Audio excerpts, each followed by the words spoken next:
What's up, everybody? What we have here is the Blue Flame pitching machine made by Louisville Slugger. Uh, I get asked about this thing more than any bat that I've ever done a review on. So I'm going to give you my settings, and of course now you know the name of it, and I'll let you know how to work it. I'm going to let you see Dakota work this thing. I think this is the greatest invention ever, so stay tuned.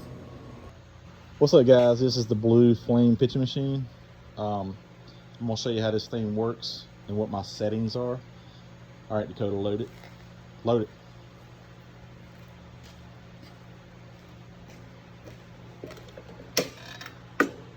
All right, what we're going to do is put a ball right here. All right, Dakota, pitch that ball. I'm just going to show you. Dakota's going to put his foot on the foot pedal. He's got his hand on the handle, and you just pull the handle back. All right, you can step back, Dakota.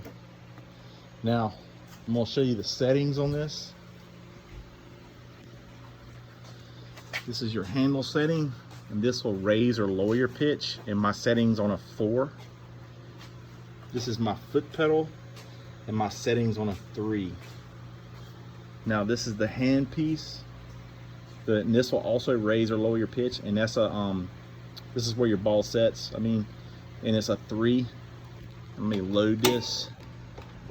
All right, once it's loaded, sometimes you'll get some balls, or you'll get a new, if you got to replace the spring or something, you'll get it to where no matter what you do, is the pitch is too high or too low, whether you set this back and forth, this will screw back and forth. In doing so will help raise or lower the pitches. So keep that in mind. You fool around with that sometimes, guys, if you're getting a ball that's just not where you're at. Now, I mounted mine on a piece of thin plywood. It was about 1/4 of an inch. No, it was about maybe a little bit thicker than that, maybe 3/8. And I just screw some holes in there and get a thinner piece because you have to carry it. But this thing, you saw how violent it is when it shoots the ball off. It'll skip. Now, it has some bolts that you're supposed to, some spikes that are supposed to go through those holes, and you're supposed to knock it in the ground, but it's a pain in the butt. So putting it on a piece of plywood was probably the easiest thing for me to do. Now, I put a marking on the board. So if my son is pitching me inside or outside, once I've got it set up, I'll just say, hey, Dakota, square it up, and he'll know what I'm talking about, and he can square it up to pitch a straighter pitch. And I'll show you how to put the ball on the machine in just a second.